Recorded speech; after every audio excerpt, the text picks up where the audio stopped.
ఎప్పుడూ ప్రశాంతంగా ఉండే ఆ నియోజకవర్గం ఇప్పుడు రాజకీయ రణక్షేత్రంగా మారడానికి కారణాలేంటి?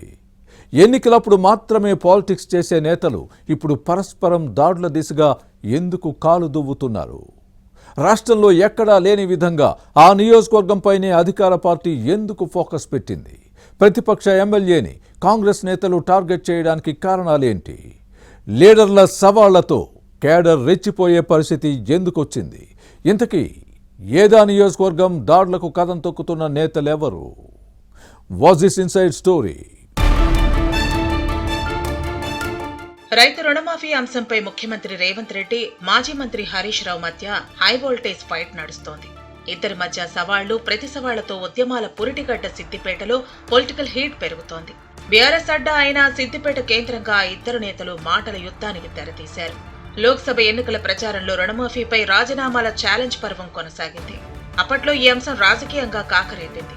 ఆ తర్వాత కూడా రుణమాఫీపై మాటల మంటలు చల్లారకపోగా అంతకంతకు పెరుగుతూ వచ్చాయి. వి ప్రామిస్డ్, వి డెలివర్డ్ అన్నది కాంగ్రెస్ నేతల వాదన. రుణమాఫీ హామీని అమలు చేసి చూపామని చెబుతున్న హస్తం పార్టీ నేతలు ఎమ్మెల్యే పదవికి హరీష్ రావు రాజీనామా చేసి మాట నిలబెట్టుకోవాలని డిమాండ్ చేస్తున్నారు. మరోవైపు రుణమాఫీ పూర్తి స్థాయిలో చేయలేదని, కాంగ్రెస్ ప్రభుత్వం రైతులను దగా చేసిందని ప్రధాన ప్రతిపక్షం బీఆర్ఎస్ ఎదురుదాడికి దిగడంతో మళ్లీ మాటల యుద్ధం జరుగుతోంది. సిద్దిపేటలో ఇటీవల మొదలైన ఫ్లెక్సీ వార్ హైటెన్షన్ పాలిటిక్స్ తెరతీసింది.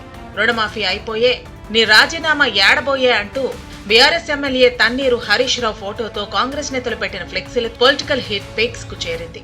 దీంతో కాంగ్రెస్ పార్టీల నేతల మధ్య వాగ్వాదం జరిగింది. రుణమాఫీ చేసి చూపామని హస్తం పార్టీ నేతలు అంటుంటే మోసపూరిత ప్రకటనలతో రైతులను మభ్యపెట్టారన్నది గులాబీ దళం వాదన. ఈ అంశంపై సోషల్ మీడియాలో కూడా వార్ తారాస్థాయికి చేరింది.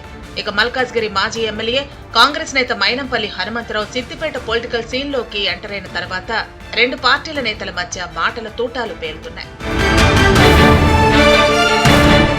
రుణమాఫీపై రాజకీయ రణంతో సిద్దిపేటలో పొలిటికల్ టెన్షన్ కొనసాగుతోంది.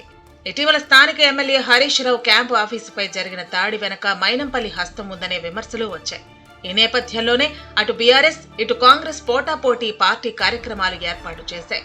హస్తం పార్టీ ప్రోగ్రామ్స్ కు మైనంపల్లి భారీ ర్యాలీతో రావడంతో ఫ్లెక్సీ వార్ పాలిటిక్స్ పతాక స్థాయికి చేరి సరికొత్త ట్విస్ట్ ఇచ్చారు. హరీష్ కు మళ్లీ సవాల్ విసిరారు హనుమంతరావు. ఇలా ఇద్దరు రావుల మధ్య రాజకీయ రణం సాగుతోంది. ఇచ్చిన మాట ప్రకారం ప్రభుత్వం రుణమాఫీ చేసిందని హరీష్ రావు రాజీనామా చేయాలన్నారు మైనంపల్లి. రాజకీయాల్లో హరీష్ రావో తాను ఎవరైనా ఒక్కరే ఉండాలన్న వాదాన్ని వినిపించారు. హరీష్ రావు రాజీనామా చేస్తే ఉప ఎన్నికలో పోటీ చేద్దామంటూ ఛాలెంజ్ చేశారు మైనంపల్లి. టీఆర్ఎస్ సిట్టింగ్ ఎమ్మెల్యే మళ్లీ గెలవటం కష్టమన్నారు. మాజీ మంత్రి గెలిస్తే తాను ఫ్యూచర్ ఎలక్షన్స్ లో పోటీ చేయబోనని, రాజకీయ సన్యాసం తీసుకుని కాంగ్రెస్ నేతల సేవలకే పరిమితం అవుతానని సవాల్ విసిరారు మైనంపల్లి.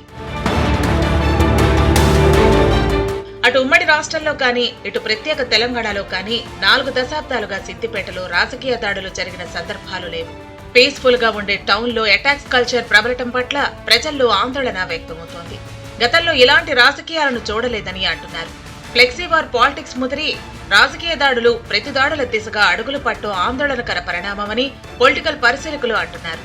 దాడుల సంస్కృతి, శాంతి భద్రతల సమస్యలకు దారితీయటం, పోలీసులు తలలు బాదుకునే పరిస్థితి ఉంది.